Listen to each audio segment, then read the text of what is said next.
பாகிஸ்தான் முன்னாள் பிரதமர் இம்ரான்கானை சிறையிலிருந்து விடுவிக்க கோரி அவரது ஆதரவாளர்கள் ஆர்ப்பாட்டத்தில் ஈடுபட்டனர். ஊழல் மற்றும் பல்வேறு வழக்குகளில் கைது செய்யப்பட்ட இம்ரான்கான் ராவல்பிண்டியில் உள்ள தனிமை சிறையில் அடைக்கப்பட்டுள்ளார்.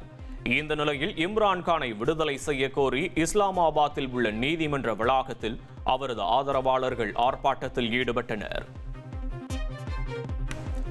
ரஷ்யா யுக்ரைன் போர் அமைதி திட்டம் பற்றி மாஸ்கோவில் நடந்த கூட்டத்தில் ரஷ்ய அதிபர் புதின், அமெரிக்க தூதுவர் ஸ்டீவ் விட்காஃப் உள்ளிட்டோருடன் ஆலோசனை மேற்கொண்டார். அப்போது ஐரோப்பிய நாடுகள் பதற்றத்தை அதிகரித்தால் ரஷ்யா மோதலுக்கு தயாராக இருப்பதாக புதின் எச்சரித்தார். போர் அமைதி பேச்சுவார்த்தைகளை ஐரோப்பா தடுப்பதாக அவர் சாடினார்.